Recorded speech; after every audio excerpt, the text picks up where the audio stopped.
welcome to meeting number 31 of the House of Commons Standing Committee on Fisheries and Oceans. Pursuant to Standing Order 1082 and motions adopted on October 19, 2020 and April 21, 2020, the committee is meeting on its study of the state of the Pacific salmon. I have set aside some time at the end of today's meeting for drafting instructions. Therefore, we will move to in-camera for the latter part of today's meeting. This will take us about 15 minutes. I will let members know when our time for questions to our witnesses has expired. Today's meeting, of course, has taken place in a hybrid format, but I don't think anyone is coming to us from the room, so I won't continue on with too much of that. So you are aware the webcast will always show the person speaking rather than the entirety of the committee. For those participating virtually, I would like to outline a few rules to follow. Members and witnesses may speak in the official language of their choice. Interpretation services are available for this meeting. You have the choice at the bottom of your screen of either Floor, English, or French. With the latest Zoom version, you may now speak in the language of your choice without the need to select the corresponding language channel. You will also notice that the platform's raised hand feature is now in a more easily accessed location on the main toolbar, should you wish to speak or to alert the chair.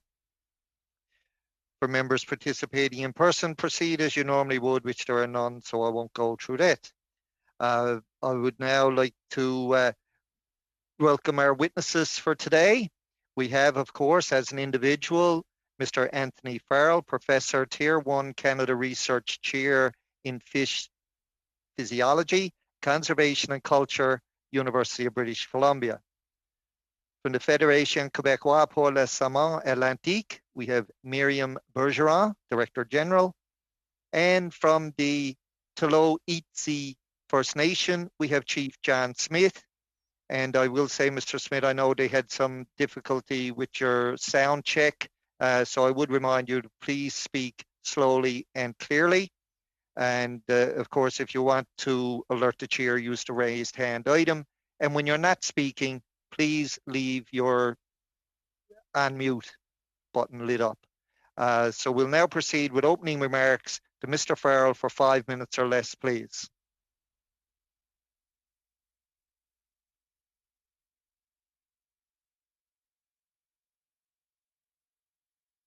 You're on mute, Mr. Farrell.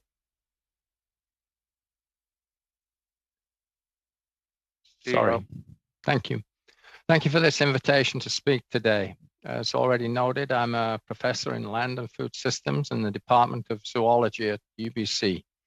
I hold a Canada Research Chair Tier 1 in Fish Physiology, Culture, and Conservation. I'm a Fellow of the Royal Society of Canada, a Fellow of the Canadian Geographic Society. I obtained my PhD in zoology at UBC many years ago. I've held academic positions previously at biology departments at the University of New Brunswick, Mount Allison University, New Brunswick, and Simon Fraser University, British Columbia. In almost a 50-year research career, I focused predominantly on the physiology of a crucial life support system in fishes, that is their cardiorespiratory system. I work predominantly with BC salmonids, but I've researched fish on every continent, including Antarctica, studying over 100 different fish species. I've published over 470 peer-reviewed journal publications, 31 co-edited book volumes, and a 3-volume encyclopedia of fish physiology. My research collaborations are wide in BC. They have included Fisheries and Oceans Canada, the Pacific Salmon Commission, the Pacific Salmon Foundation, Go Fish BC, commercial fishers, First Nations, and industry. Among my publications, about 140 of them deal broadly with conservation physiology of salmon, which is a passion for me. About 50 of the publications deal with assessing sublethal consequences of infections, diseases, and toxicants. I was the expert who would have investigated the consequences to salmon of experimental pathogen infections for the Strategic Salmon Health Initiative led by Drs. Miller Saunders and Riddle. In fact, I've co-authored 21 publications with Dr. Miller Saunders. In terms of aquaculture, I was a member of the Honourable John Fraser's BC Pacific Salmon Forum, also as a member of Dr. Mona Nema's independent expert panel on aquaculture science, which reported to DFO. At the request of the Provincial Minister of the Environment, I was commissioned to review the 2019 Newfoundland and Labrador South Coast mortality event of cultured Atlantic salmon that was authored by Burke, Gardner, and Farrell. Thus, beyond basic science discovery, I seek direct application of my research and knowledge to issues such as salmon conservation, assessing sublethal consequences of infections, diseases, and toxicants to salmon, and also sustainable salmonid aquaculture.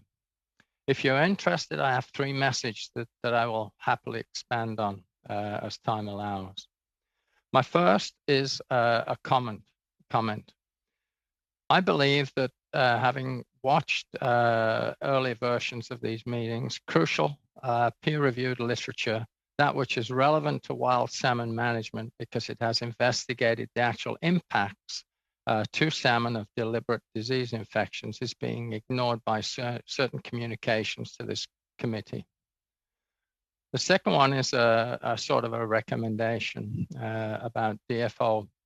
DFO needs to make its information and data pertaining to both aquaculture and to wild salmon more readily available. And in that, I mean more user-friendly, which is the case in Norway. My third and last point is that aquaculture decision-making must become more locally based, particularly in BC. It needs to be evenly applied from coast to coast to coast. And to do so, DFO will need to devolve some of its regulatory powers to the local peoples, as is the case in Norway. Thank you very much. Thank you for that. We'll now go to Chief John Smith for 5 minutes or less, please.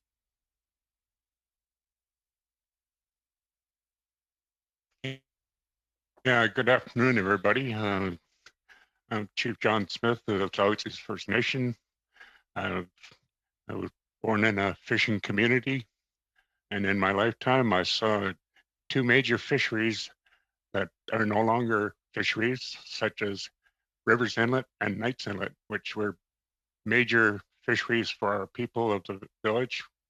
And every one of the men there had a gillnet boat, and that's how they made their living. But then we all moved away from our village. There was a diaspora that took place and ended about 1970. So we haven't had a village since then.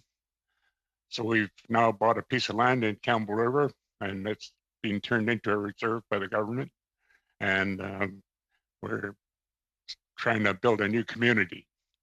And one of the things that we need to raise income is we've become part of the fish farm industry. And we didn't just come right into it.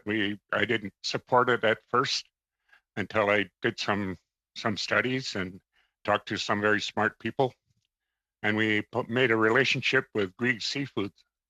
And they're only there because they respect our title, and they treat our people with the respect that I've never seen before, as the Norwegians have treated me since I've met them before we had fish farms. And now we're fairly well invested. We're not on any sockeye routes with our farms. We have 3 farms, and looking for another 1 or 2 more. That would be very nice.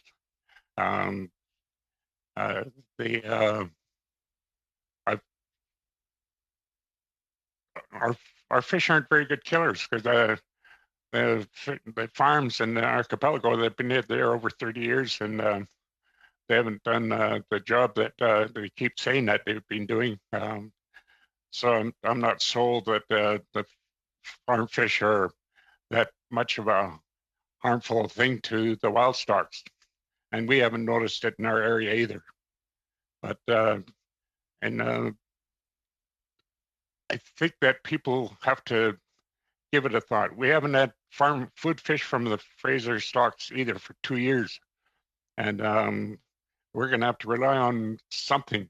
But if they keep closing our farms, where's the fish going to come from? And a lot of people like to eat fish. And I'm not one of those people who like to cut my nose off to spite my face.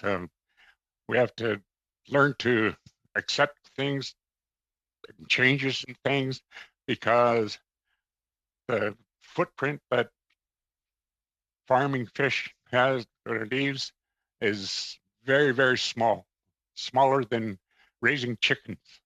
And I hope that people will start to realize you can't just keep blaming something and not understand what we're faced with. We've got a big bunch of other fish to fry. The seal populations are just ridiculous. The sea lion populations are just ridiculous. And global warming, which we don't know how far that's going to go and its destructive path. But I'm sure we all want to have everything the same, but it can't be that way. But I have to let you know, if you eat sushi and eat salmon in Ottawa, where some of you people are, it'll be farm fish. And the restaurant I go to once in a while, apparently Mr. Trudeau goes there too. So he's been eating farm fish and he's been eating salmon. And that's it for me. Thanks. Thank you, Chief Smith. We'll now go to Madame Bergeron for 5 minutes or less, please. Oui, bonjour. Yes, hello.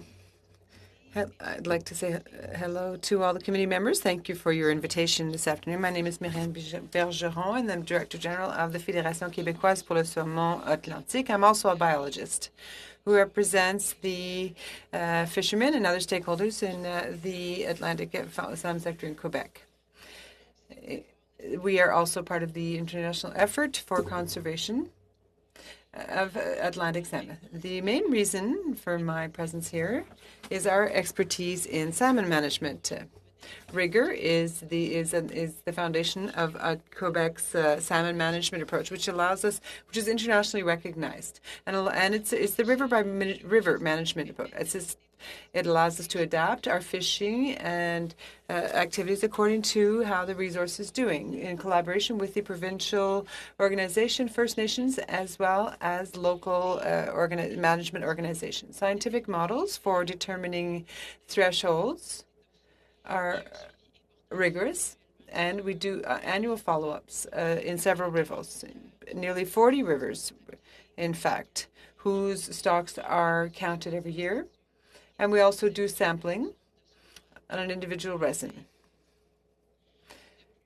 Furthermore, catches are declared by fishermen, which allows us for good follow-up as well and monitoring. Sports fishing is increasingly popular, and catch and release is more and more popular too. So we have educated our fishing community on best practices. As a result, nearly 90% of releases are reported.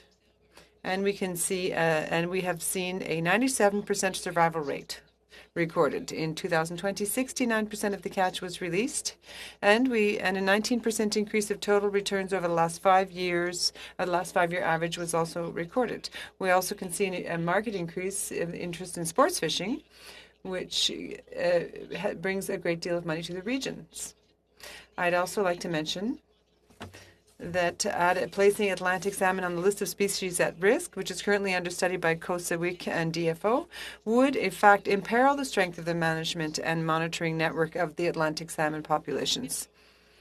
The presence of fishermen allows us to work with them, as well as provincial and federal governments for the management. Indeed, the presence of fishermen allows the generation of revenues, high revenues that are then reinvested in the conservation and monitoring of the resource. So we can clearly see the interest in promoting sports fishing, which is correlated with conservation efforts.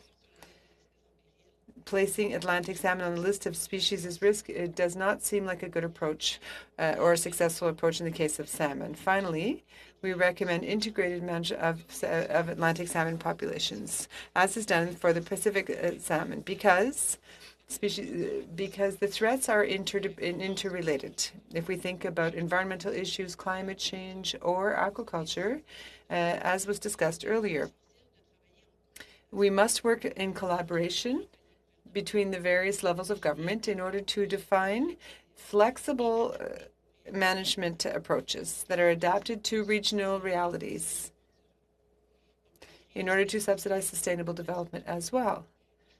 So we shouldn't wait before acting and investing in situations in order to come up with effective management approaches, just as has been done for the Pacific salmon. So I thank you once again for your invitation to appear before you this afternoon, and I would be very pleased to answer your questions. Thank you. A little bit of time saved there. We appreciate that. Yeah. We'll now go to our questions, and we'll go to Mr. Arnold first for 6 minutes or less, please. Thank you, Mr. Chair, and I thank all of the witnesses for being here today for this study. Mr. Farrell, I want to start with you, and I have a series of questions I'd like to go through. So if we can keep the answers brief, and then if you have anything further to provide on these questions, perhaps we can get it in writing afterwards or at another time. Sure. You have undertaken work to examine the relationship between PRV and HSMI. And I'm aware that researchers in one part of the world keep abreast of work of other researchers elsewhere in the world that are examining similar or scientific questions. Is that correct, that you keep abreast of what's happening elsewhere in the world? I try my best to do that, yes. Thank you.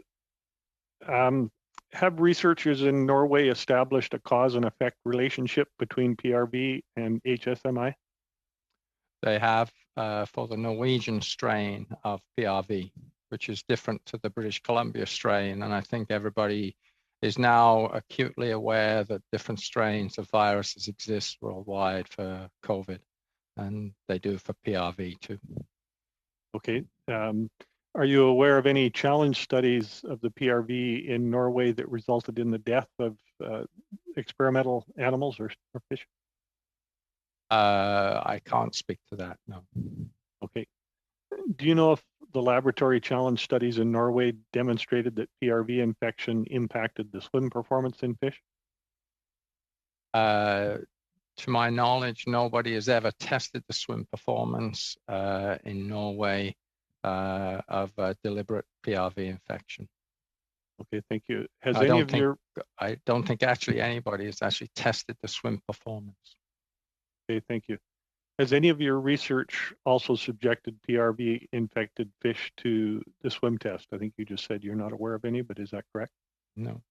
So first thing is all the questions you've asked me previously were to do with the Norwegian strain of PRV and Norwegian strains of Atlantic salmon. So now we're switching over to tests that I've done with the BC strain of PRV and both Atlantic salmon and juvenile Atlantic salmon and juvenile sockeye salmon. In those tests, we infect them and then we follow them for many weeks post-infection. As part of the testing, we chase the fish to exhaustion. And this would take a period of 10 minutes. If any of the committee members were to do a stress challenge test in a cardiologist lab, you'd jump on a treadmill, and my guess is you'd probably last no more than 6 minutes before you'd have to tell the guy to stop increasing the plane. So yes, we stress the fish and we challenge its cardiorespiratory system, but we do not do the classic swim test that Rolly Brett pioneered for swimming salmon in treadmills and that we've used for many other things. Okay, thank you. Would you expect an impact on the physiological performance or survival in BC in order to demonstrate that the disease and that the Norwegians have not been able to demonstrate these impacts in the lab in Norway? Would you expect you'd be able to quantitate that experience? I'm sorry, I don't follow that question. Okay. Okay, I'll move on. Do you expect that all diseases should result in a reduction of swim performance? And if so, is it routine to demonstrate the impacts on swim performance to establish cause and effect relationship with the disease? No. I mean, you can measure any physiological performance you want, but if you have a virus that targets red blood cells and targets the heart and targets the skeletal muscle, a simple hypothesis is that swim performance would be challenged. A simple test would be that they wouldn't be able to get to a maximum oxygen consumption. And so those are the sorts of things that we do. So it's a line of least resistance. We could go and investigate PRV till the cows come home, and I'd be long retired by then. But thank you. Yeah. One final quick question. Yeah. I believe you referred to you would have been involved as part of the Strategic Salmon Health Initiative. Is that the next phase 3, that hasn't moved forward? Is that what you were referring to? No, I think Dr. Miller-Saunders and I have moved in different directions. And I would say that having listened to your questions to her a few weeks ago, that she did not take any account of the information that's been generated in the same building as her with deliberate infections of PRV. Okay, is that what you referred to when you said you believe that some of the peer-reviewed info is not or is being ignored? You're absolutely correct in that. Can you elaborate a little further on that? I think that there are 2 studies, one with Atlantic salmon, one with sockeye salmon that were done in collaboration with the virologists.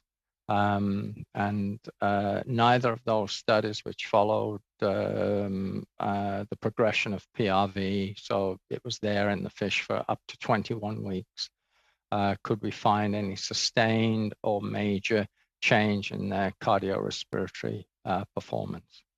So you've got the disease, you're a carrier, but you, as best as we could test, and I think the tests are as comprehensive as that can be done and that have been done anywhere in the world. I think there's only 3 such tests that have been done, and 2 of them are from our labs. We are not seeing major changes or sustained changes from these viral infections. Thank you, Mr. Arnold. We'll now go to Mr. Hardy for 6 minutes or less, please. Thank you, Mr. Chair, and thank you to our witnesses who are guesting with us today. I'll start with you, Mr. Smith. Is it Mr. Smith or Chief Smith? I'm sorry, I missed that part. It doesn't matter. I'm Chief John Smith. All right. Well, then that's what it should be, Chief. You support finfish aquaculture in your area. Now, what was or is the state of wild salmon runs in your territory? We don't have huge runs of wild salmon. We have some small fish-bearing streams, but we depended on Knight's Inlet, which was a fairly substantial run, and of course Johnson Straits, where the Fraser River stock swim through, and of course the other. It's never been a big thing in right where our community was. Okay, so what I'm hearing then from you is that you believe that there are spots along the coast that actually could support open net aquaculture without doing harm to passing or resident fish. Is that what I heard you say? Yes, I think you could put it everywhere. I don't think they're harming wild stocks at all. I think that's a made up thing from some people that just don't like fish farms. And when I ask people what fish farms is, I just don't like them. Well, that's not an answer. We're providing food and sustenance for some other people that can't get can't get well stocked. All right. Even when we have a huge run of sockeye in British Columbia, it never gets to Toronto or Ottawa. I mean, it's never enough. Okay, thank you for that. Ms. Bergeron, we've heard about the salmon management program in Quebec, and the stream by stream or river by river strategy has worked very well for you from the sounds of things. But are you aware of kind of the different reaction of Atlantic salmon versus Pacific salmon? We heard, for instance, that in the early days of finfish aquaculture in BC, they tried to use the wild Pacific salmon, but that didn't work out so well because those fish really didn't behave or thrive well in an open net environment. Are there some specific differences between Atlantic and Pacific salmon that would account for our Pacific salmon being more at risk? Plus à risque à l'aquaculture, vous voulez? A greater risk for aquaculture, you mean? The risk for, yes, the risk that aquaculture poses, I suppose, or the risk to Atlantic salmon versus Pacific salmon of aquaculture.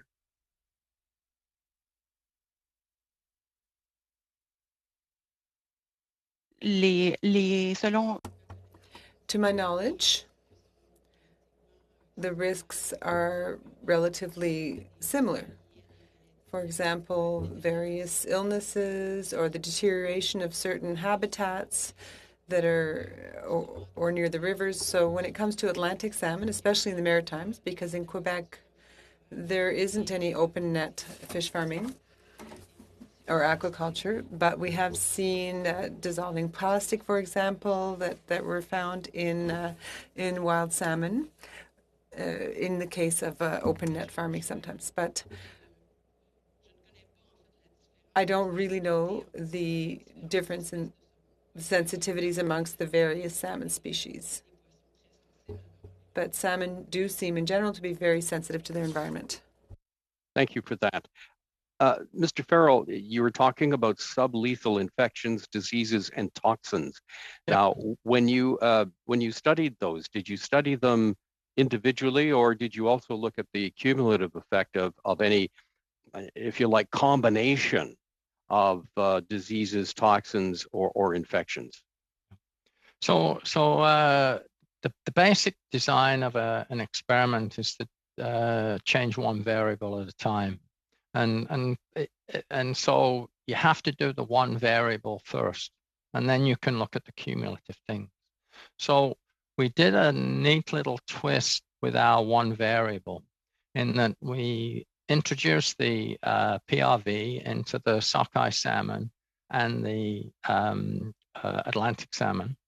And then after the virus has established itself for several weeks, what we did is we took the oxygen level of the water and we progressively reduced it in a short-term period, and then asked how well did they tolerate the hypoxia.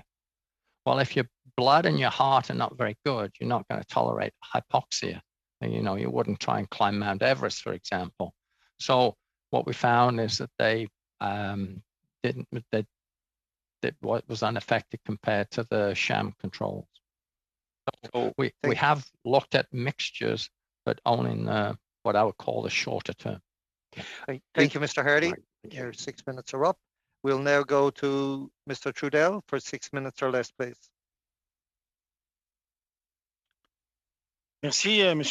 Thank you very much, Chair. And I'd like to thank all the witnesses for being here. Thank you, Madame Bergeron.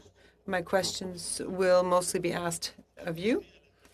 I mentioned during the previous meeting, but you weren't there, of course, that personally don't fish for salmon, but I know that management has certain requirements. I do fish for trout. In the area of St. Florence, for example, that you probably know. It's wonderful to go fishing in September. But I know the quota management is something done quite rigorously in Quebec and that it works pretty well. So according to your experience, I'm not here to talk to you about my experience. I'm here to ask about yours. So can you think of examples of management or measures, or rather to come back to federal programs? Can you think of any programs or measures that are ineffective when it comes to the way the federal government manages salmon stocks and that we do not wish to reproduce in our province when it comes to salmon? Answer. Well, yes, it is quite true that in Quebec, we have a very specific situation when it comes to salmon fishing and fishing in general, in fact. It is a power that has been delegated in large part to the provincial government. So I do think that with this delegated power and the creation of not-for-profit organizations that look after local management, that is clearly a strength that allows us to have very sensitive management of our resources. So when it comes to the ways that the federal government could be inspired by our approach is a good idea. And it also would allow us to divide management territories into areas that are consistent with the Atlantic salmon biology. Thank you. And when it comes to collaboration with First Nations, which you briefly touched upon for conservation and fisheries management, could you tell us a bit more about how the Quebec experience could be a model that could be applied to across the board to Pacific salmon as well? Well, first of all, if we look at the impact that salmon has to an area. So we've got thresholds that are calculated to ensure that the reproductive levels year after year are sustainable for the species. But we also calculate on an annual basis the productivity of each river, which allows us to situate it in various categories of health, a state of health, which allows us then to open or close certain fisheries. It's a great model to use in order to, by monitoring the state of the population. So we can have sports fishing or traditional fishing, depending on how the populations are doing in various regions or rivers. So that and we could even open commercial fisheries if the population is very healthy. So there is a collaboration with First Nations, indeed, to respect ancestral rights and their community needs as well, while also allowing us to develop sports fishing that brings the major economic benefits to the region. Yes, that's true, and it works well. I'm thinking about the trout fishing that I do. It's a bit frustrating because the management is so well done that some lakes are only open one day for the whole summer, and we know it because we have cottages on certain lakes, and we know there's lots of fish, but in order to protect certain other species, we can only fish for certain hours of the day or certain days of the summer. So we talk about this being fairly unique in Quebec, so that we record catches and salmon captures to have more specific data. Could you tell us a bit more about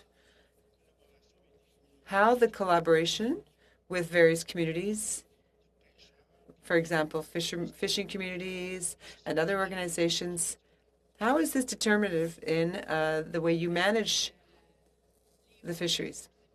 Well, the roles and responsibilities and the mandate of each of the organizations on the ground,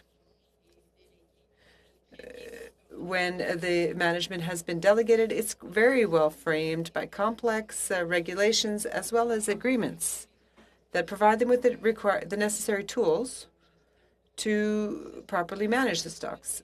That collaboration is extremely important because they have eyes on the river. They know the river very well. They know the runs, and they're quite capable of making decisions when it comes to managing the fisheries and fishing. and they are there to collect samples that are consistent with the natural variability in place in each river.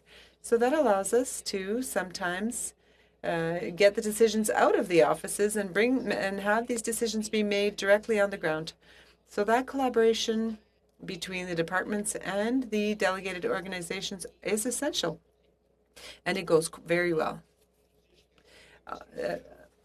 I'm sorry. Thank you very much, Madame Bergeron. No problem. We'll now go to Mr. Johns for 6 minutes or less, please. Thank you, Mr. Chair, and I want to thank all of the witnesses for the important work that they've been doing in terms of wild salmon. I guess I'm going to start with a question to Dr. Farrell. You talked about the importance of devolving local decision making. Can you elaborate on what you were meaning there? Yes, I think Ms. Bergeron just did a fantastic job of explaining how local decision making can be very effective. I'm not familiar with the details of it, but what I do see as a citizen and member of a number of panels is that there are many players and many voices.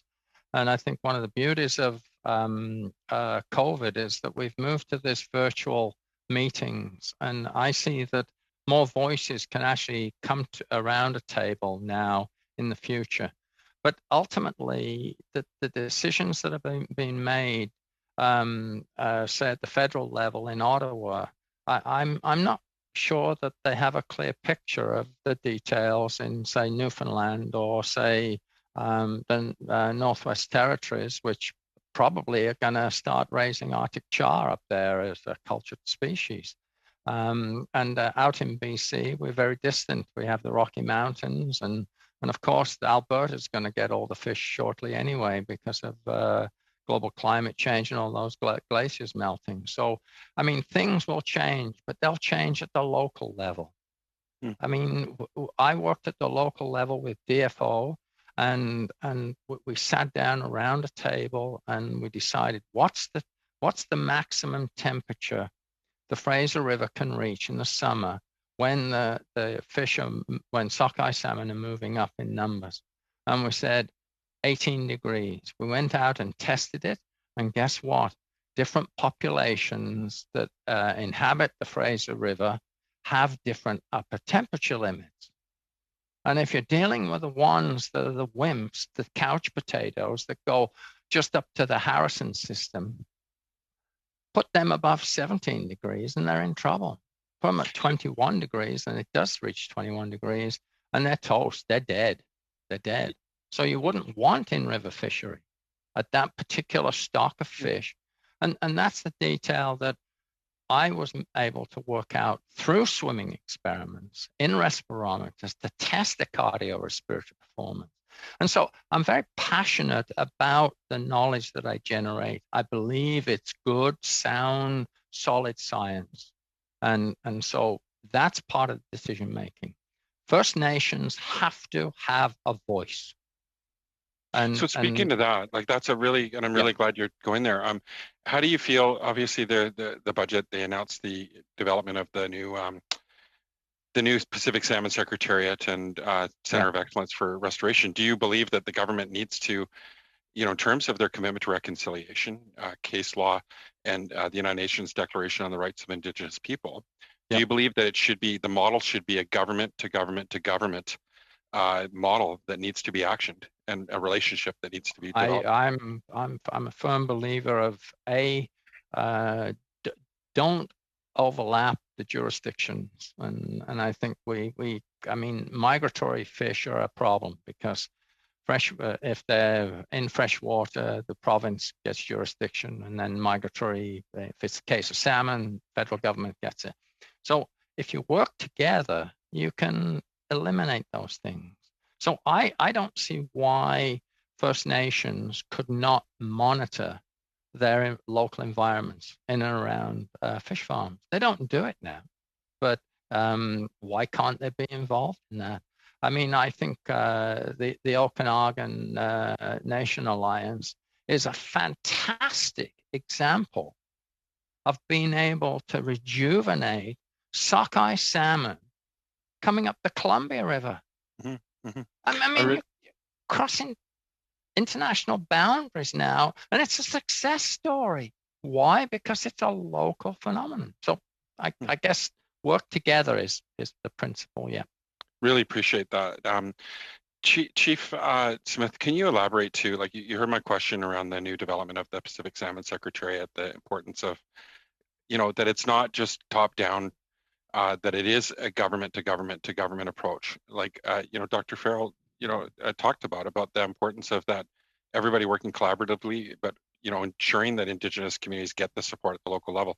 Do you support a model that's, applying UNDRIP in principle and obviously that's committed to reconciliation? Chief Smith?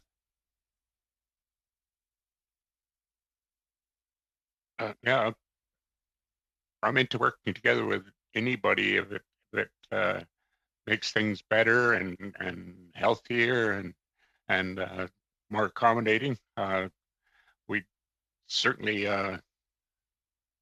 it's difficult when there's three different opinions that don't want to come together and work as a unit. Federal people in Ottawa trying to run a fishery on the Pacific coast is a little bit, we've always known it was not a very good plan. And they've cut down the fishery personnel in British Columbia. Now they're united with the Coast Guard, and they're seems like they're not very interested in fishing. But in terms of rights, sorry, Mr. Jans, your time has gone over. We'll now go to Mr. Mazier for 5 minutes or less, please. Thank you, Chair, and thank you to the witnesses for coming out this afternoon. Ms. Bergeron, one of the components to your organization's mission statement includes the sustainable development of sport fishing. Recreational fishing is very important to the people who I represent.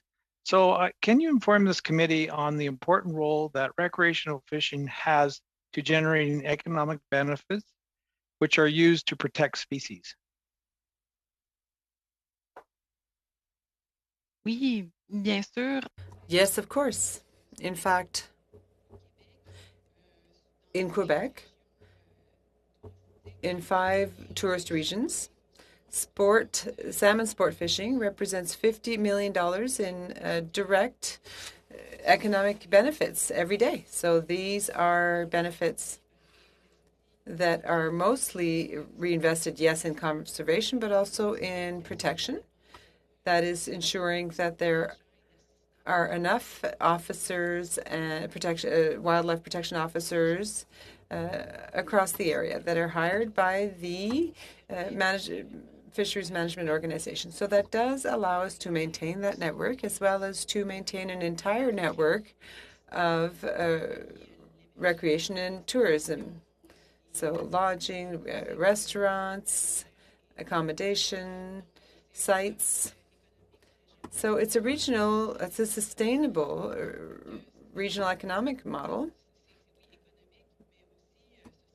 So yes, it is economic, but also culturally and socially, salmon fishing is something that remains very important for many communities. Thank you. Do you think recreational fishers get enough credit for that?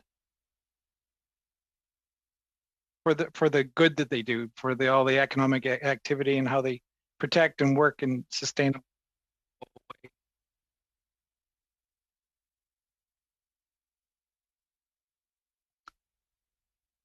Si je peux parler.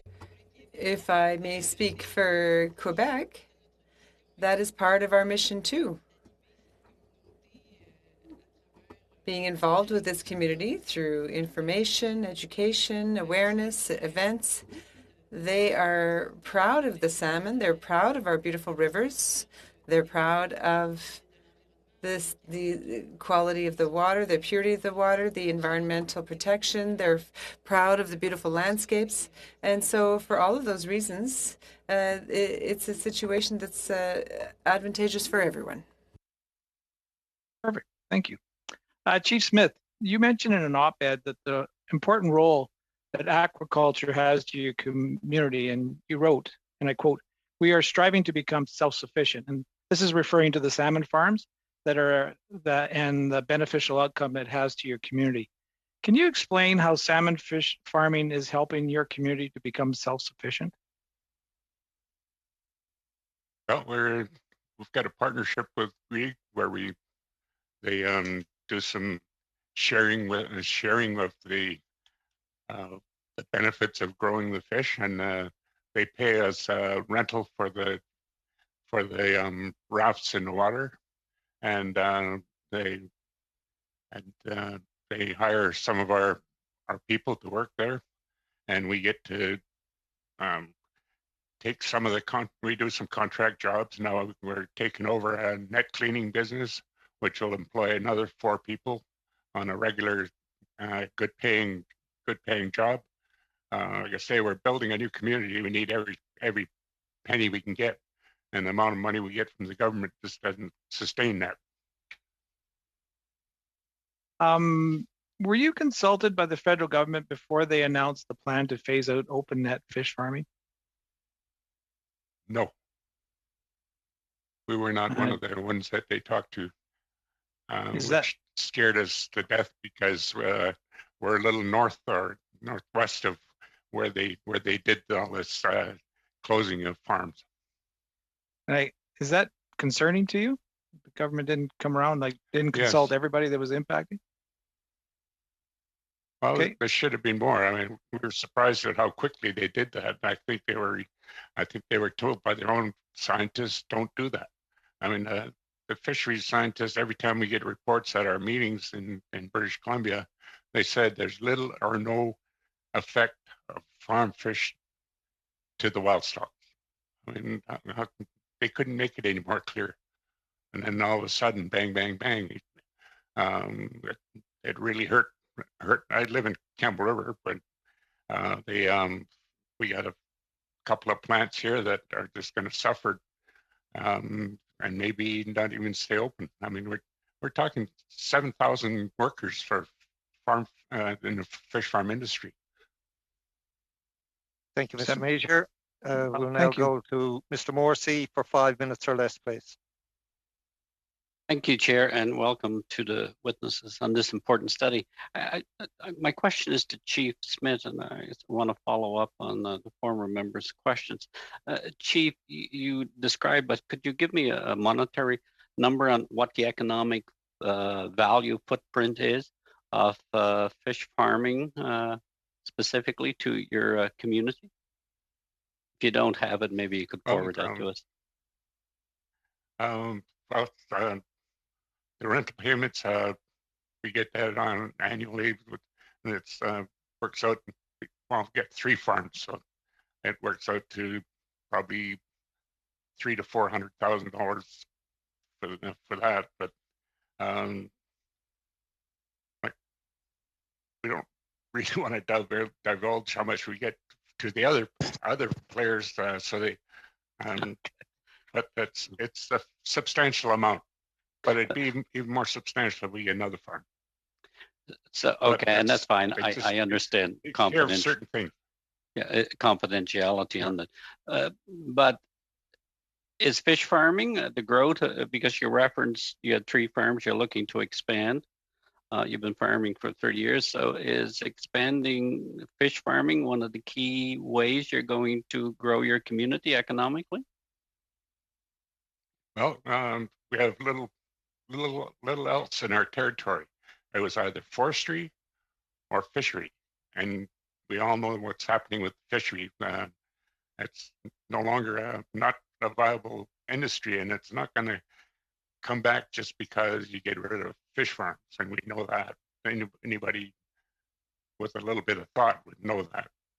Even though this one lady says, "Oh, the orcas came back because they heard they were taking the farms out of the archipelago." I mean, we get nonsense like that going on, but it's really necessary to have these farms right now. I wouldn't change my mind on them. We haven't seen the damage that people say they cause. We have guardians. We're testing like this different seafood around our farms, the prawns and the shrimp and crabs. we do some of that testing. We set our boat up to do that, and we haven't noticed any damage like that. Chief, did I hear you correctly in answering? You said you had a report from DFO scientists that showed little or no effect from farm fish. Did I hear you correctly? That's right. Do you have that report? Could you provide it to the committee if you had it? I'll get it from the Canadian government fisheries. So we should request, what report should we request? Could you provide with the specific title? I would like to see that. Yeah. Yeah, I would, if I had that title, I would, but we get these reports from our meetings and the provincial meetings that we have in British Columbia. Okay. And you can read them in the paper from time to time. Okay, thank you, Chief. I want to, and Chair, tell me when my time is up. I want to go back because to Mr. Farrell, because he was referencing a success story on the Okanagan system. Could you elaborate a bit more on what is happening there that makes that a success story as it relates to salmon on the West Coast? I think, I guess the proof of the pudding's in the eating. Large numbers of Okanagan salmon are coming back to those lake systems.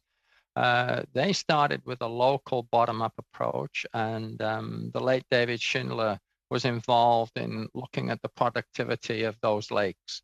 So start at the ground zero, if you will. What is there for these salmon to eat? And then they put in a hatchery. Oh, and that hatchery is provided the enhancement. So I hear a thumbs up from somebody there. So what you're saying is there is models that show how you can rebuild a stock? Yes. Okay. And there's good examples of how you can destroy stocks. I mean, David Suzuki's book wrote about the 10 worst collapses of salmon over, it's an old book now, and I suggest that you pick it up, and you'll see many British Columbian examples and others elsewhere. And what you see is that the common denominator is fishing. Fishing traditionally kills fish. There's no risk. It's a definitive. So when you talk about impacts, you have to really ask the question. And what's happening in Quebec with the management system is what I call non-retention fishing. So I work with commercial fishers here, and maybe Chief John Smith even knows about the recovery box, and which is mandated on some boats. And so if you catch a coho salmon and you're supposed to be catching a sockeye salmon, what do? Well, you throw it overboard. Is it going to live? Probably not, especially if it's been in a gill net. Well, we were able to recover them. We had a specially devised recovery box that was built by a commercial fisherman, a gill netter, who then sold his license because the stocks were going down. Anyway, so there's all sorts of local solutions out there. Thank you, Mr. Morrissey. We'll now go to Mr. Trudell for 2.5 minutes or less, please. Thank you, Mr. Chair. Madame Bergeron, I was happy to hear you talk about pride earlier in terms of Quebec management models, and I agree. Even though I'm not a salmon fisherman, there is great pride in Quebec in terms of protecting species. Even sport fishers understand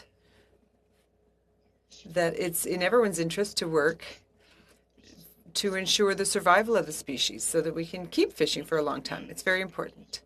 You talked about the impact that would come from adding the Atlantic salmon to the endangered species list. How could we avoid having the species decline further and end up in the same situation as the Pacific salmon? Are there measures we could put in place to avoid such a situation? Bien sûr, en fait. Well, yes, of course. In fact, first of all, not adding the Atlantic salmon to the endangered species list, at least not for the Quebec salmon populations, but continue to monitor as we are already doing. And there are actions we can take in terms of managing rivers. There are issues when it comes to managing the terrain. Just as in forestry, they talk about integrated management. So we take the watersheds into account, make sure that everything that's going on in a watershed with salmon populations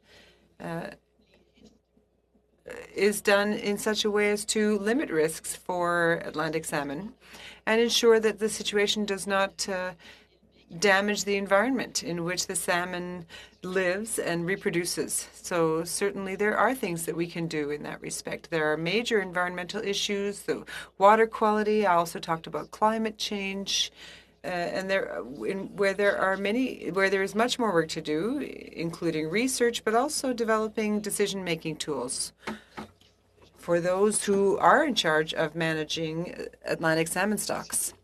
I see. Thank you, Madame Bergeron. I think I've only got 10 seconds left, Chair. I had a bit of a more complex question for Madame Bergeron. OK, ce sera pour mon prochain tour de parole. Merci, Monsieur le Président. Well, then I'll have to wait for my next turn. Thank you, Chair. We'll now go to Mr. Jans for 2.5 minutes, please. Chief Smith, can you speak about how important the principles of free, prior, and informed consent are as the government works on its strategy to save wild Pacific salmon? Yeah, well, I'm not sure that they really plan on saving it because we've been watching commercial fishing, for instance, bigger and bigger and faster, and they're called a killer fleet. But somebody forgot to tell the fish that these guys are going to fish 7 days a week and 24 hours a day to pay for the costs of their boats.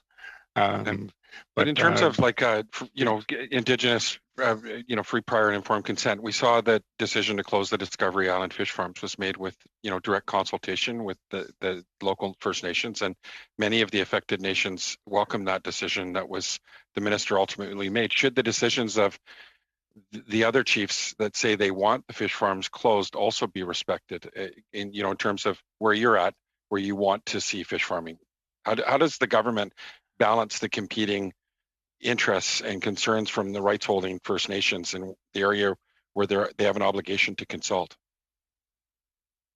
Well, I mean, we got to deal with the science and deal with this, the knowledge. Mr. Blaney, who's our landlord here, he's anti-fish farm, and he wasn't a fisherman to start with, and he was one of the major players in that decision. And Cape Mudge, Campbell River, they hardly got to participate in that, and we certainly didn't.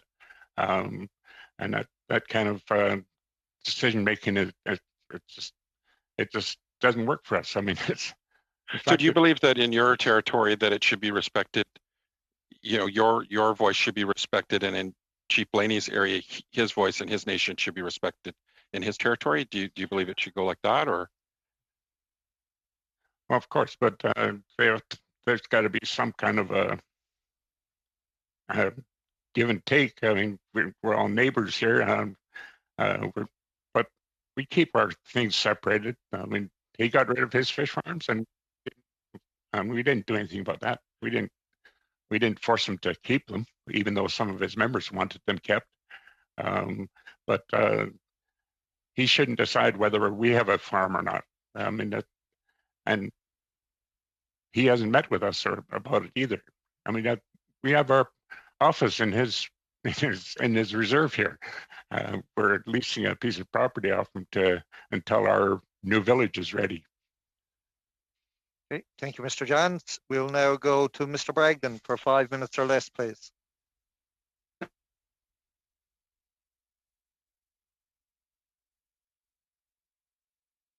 You're on mute, Mr. Bragdon. There we go. Can you hear me now? Oh, yes. Sorry. Make sure I'm plugged in properly. My apologies. There we go. Okay. And thank you to each of the witnesses for appearing here, and we appreciate your time and your testimony tonight. I want to just start off by asking you, Dr. Farrell, we've heard a lot of witnesses and a lot of testimonies that have come through the committee, and we usually come down to these questions as it relates to what do you see as the most effective way that seems to be that most people can agree upon that we can help save the Pacific salmon stocks? Practical, tangible things we can do. We've heard a number of different ideas.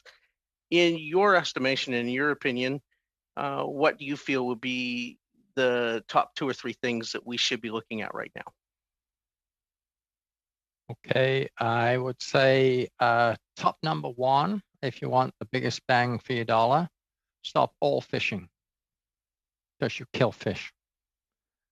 You could potentially bring back a non-retention fishing from an economic point of view, but depending upon the species or so, you may not want to do it too far upstream on spawning adults. And that's the research that we've been done.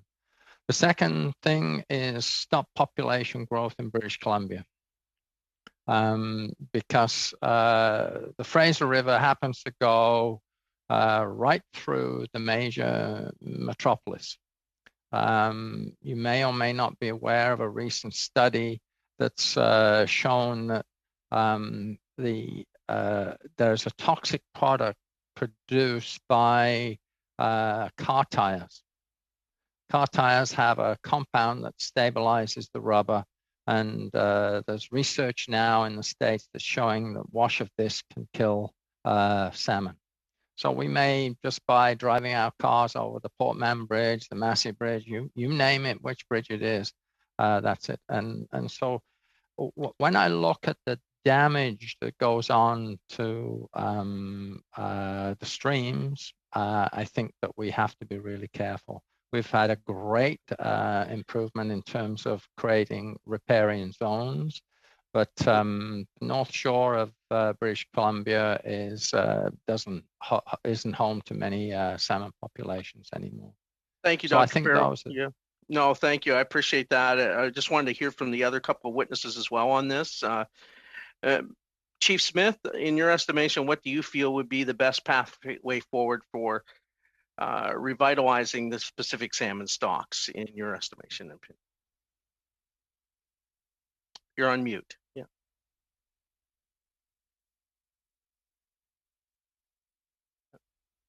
There you are. Yeah, Mr. Farrell stole my thunder. I believe that you'd have to go to those extremes, and everybody's got to live by it.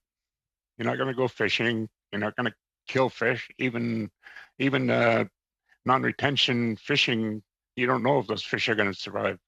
So that's another problem. Like right now, we're in the midst of trying to bring back a river in our territory that the logging industry destroyed. It's called the FOPO. It used to have massive numbers of fish and had a well-stocked sockeye early in the season, and there was no commercial fishing on it. But the log jam in the rivers destroyed that. But so there's lots of enemies to wild-stock fish. For sure. Well, thank you. Least of all is my farm. Thanks, Chief Smith. And Madam Bergeron, anything you'd like to add there? En fait, well,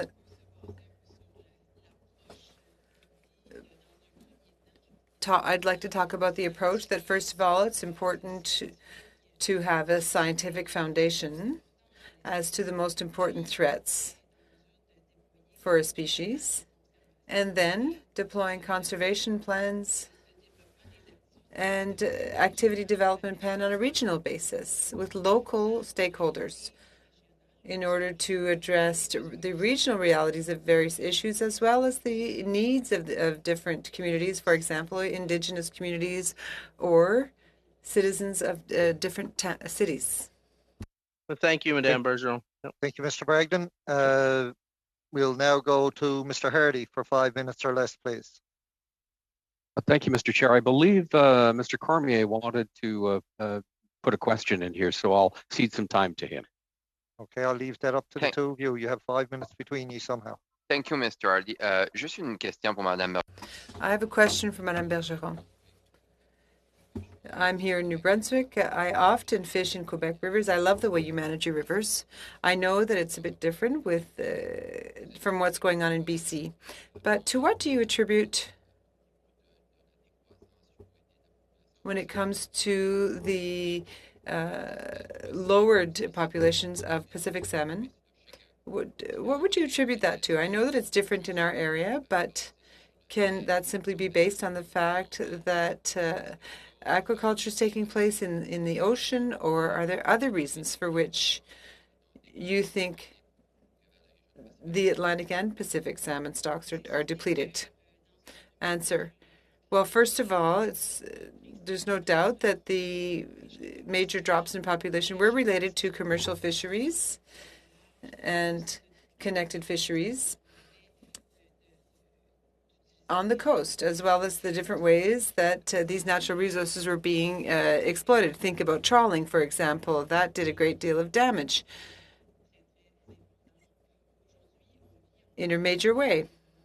Today, we're still living with the consequences of those practices. Now, of course, aquaculture is an important factor, but there's also the whole issue of the way the whole terrain is being managed. There are differences between practice in Quebec and in New Brunswick, and there are ways of doing things, for example, forestry, in order to limit the impact of all kinds of different forestry management, agricultural management, to not damage rivers. So aquaculture is not the only reason for which Atlantic and Pacific salmon stocks have dropped. Well, of course, it is an important factor when it comes to Pacific salmon. There's no doubt about that. But we could compare different areas where there is Atlantic salmon aquaculture as compared to those other areas where there isn't any, and there are different management practices in place, and that does have different impacts. So it's very difficult to attribute a specific percentage of the impact on wild populations when it comes to aquaculture, but it does have an impact. There's no doubt about that. For that couple of minutes, thanks. Thank you, Serge. How much time do I have left, Mr. Chair? 2 minutes. Thank you. A good question to get in here then. Dr. Farrell, when we look at the Fraser River system, what we've heard so far tends to suggest that most of the real challenges that fish face are in the lower Fraser River, let's say from Hope down to the ocean, and then into the inland waters, the Salish Sea. Would you agree with that? I'm not sure where those data are coming from. To be honest, we've done a 5-year tracking study of Chilko Lake salmon and their outmigration. And the outmigration, the first thing is we're only measuring the survivors that have lake reared for 1 to 2 years. They normally rear for 1 year and 2 years in this very high elevation Chilko. And over the 5 years, between 30 to 50% of the fish didn't make it to even the ocean. But most of those died before they got to the Fraser River coming down the Chilcotin system. So that was particularly bad. So we saw very little mortality in the lower Fraser from the confluence of the Chilcotin to there. There have actually been very, very few studies with arrays measuring survival of salmon in the Strait of Georgia. One such study actually looked at the amount of time that it was recently published. I can send this to you if you're interested. The amount of time spent by sockeye salmon migrating past salmon farms. First thing is that the sockeye salmon, 2/3 of them went straight up the Johnson Strait and avoided the Discovery Islands and the farms located there. And those ones that actually there were receivers, so they these little transmitters. If you're trying to steal stuff going out of a store, it's the same sort of technology. It pings. And so you know how long they're around pinging on a salmon farm. And they've got a range of 200 to 800 meters, and it's a matter of minutes. So a third of the fish are passing by salmon farms, and they're spending a matter of minutes in association with a salmon farm. And that's the period of contact. So whatever contact and impact that you're imagining as a risk, then it's got to happen in that sort of contact time. And so we built, that study came out in 2021. And so that's how limited the knowledge we have. So I'm not sure the data you've heard. I haven't listened to all your committees. You're a very patient committee, trust me. There's a lot of information out there, and I'm not on top of all of it, but I hope that helps a little bit. Thank you, Mr. Hardy. That concludes 2 rounds of questioning. We have a few minutes left, so I've made an executive decision. I'll allow 1 quick question for each party. So, but make it a short question and a short answer if we could. So, Mr. Arnold, you were scheduled to be up next, so I'll assume you're going to go with the quickie.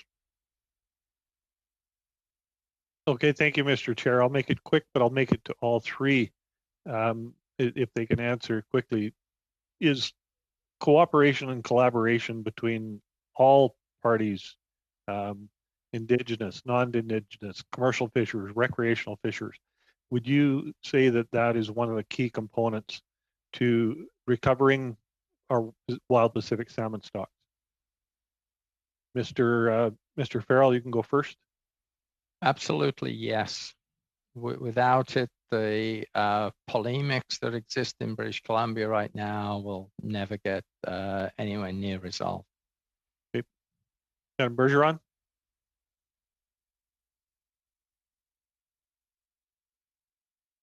Tout à fait d'accord. I completely agree. These are part of common conservation goals. And this is how we'll be able to gradually move forward towards sustainable solutions that work for everyone. Thank you. Mr. Smith?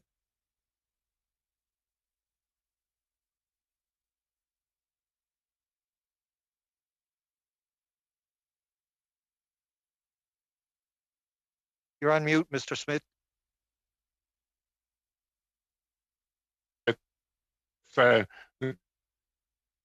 I think it'd be really good to have this communication between all the user group, but getting it done will be the good question. That'd be like herding cats, I guess, but because everybody has just got made enemies out of each other. Like commercial fishermen don't like recreation fishermen and so forth. Thank you, Mr. Arnold. On the Liberal side, it was supposed to be Mr. Morrissey. So, Bobby, are you taking the question? No, Mr. Hardy. Oh, always have a question ready. Dr. Farrell, hatcheries.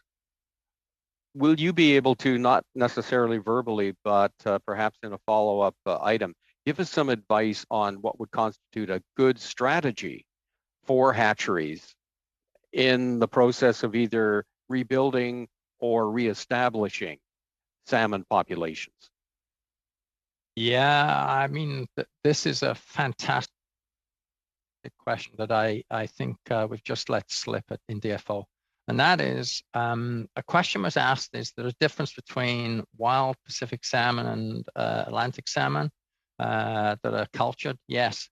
The domestication, that's the key word. What we're doing with our hatcheries is treating them like domesticated salmon. And then we ask them to go out in the real world. And so I worked with the Norwegian industry to exercise train hatchery salmon so they'd do better when they got out in the ocean. So thinking about the real life situation of a salmon before you release it and getting it a bit more prepared for life out in the real world would be fantastic for hatcheries. Thank you, Mr. Hardy. We'll now go to Mr. Trudel for a very short question, please. Yes, thank you, Chair. And Madame Bergeron, I have one last little question. You're talking about the Quebec model and how well it's working, the economic zones. So how could the rest of Canada be inspired by this model? How could they follow this model and apply it to Pacific salmon problems? Answer, yes, I think they could. It could be a model, a good model. I think that the model could be explored along with everything that goes with it, regulations, the various types of agreements between different organizations, and it could simply be adapted to the British Columbia realities and Pacific salmon's context, as well as their own communities, Indigenous and others. So what's also important is that you have to think about governance as well. That has to be very collaborative. Many different citizens can participate in the decision-making process and in choosing priorities. But at the same time, the common goal always remains conservation of wildlife and protecting the environment, as well as having a sustainable economic development in the regions. Thank you, Mr. Trudel. And Mr. McGregor, the member for Cowgen, Malahat, Langford, is in to replace Mr. Johns. I'll give you a chance for a brief question if you want, and hopefully we'll get a brief answer, and you can make Mr. Johns proud by doing that. Thank you so much, Chair, and thank you for your indulgence. Professor Farrell, I'll direct my one question to you. I live right near the mighty Cowichan River here on Vancouver Island, a river we're all very proud of, and my community is investing substantial dollars, as is the federal government, in building up a weir at the lake so we can hold more lake supply back and have better environmental flows over the very dry and hot July, August, and September months. In terms of the $647 million allocated to save wild salmon in the budget, what are some of your top priorities, and what do you think of projects like building up weirs so we can have those better environmental flows so that salmon that are migrating up the river during those months have a better chance at survivability? I think what you're doing is now speaking about local solutions of looking on the ground and seeing what the local problems are. The Cowichan River system is phenomenal. I mean, the fish that get released to go out to the ocean, I mean, they're just decimated on the way out. I mean, and Brian Riddell and I sat down and looked at the data, and it's like, oh my goodness, don't let all the fish out in one go. Don't create a feeding frenzy. And I think that that there'll be different solutions. And so I think it's empowering local people to find out what the problems are and the best way to find those solutions. I mean, we all have to live and we have to have an economy, but I think that there was PRIDE, that there's a 5-letter word that resonates with probably everybody here, and that is pride. If you can make local communities proud of what's going on and be part of it, you can effect change. You can effect major change. So if weirs work for you, great. Thank you. Thank you, Mr. McGregor. And I know Gord would be very proud of that question and the answer. I want to say a big thank you to our witnesses today for enlightening us with their knowledge as we're cluing up the study of the state of the Pacific salmon. I will allow them now to leave, and everybody will switch over to go to the in-camera session. So we'll see everybody back in committee as quickly as possible. So we'll all leave and sign back in again. Thank you, everyone.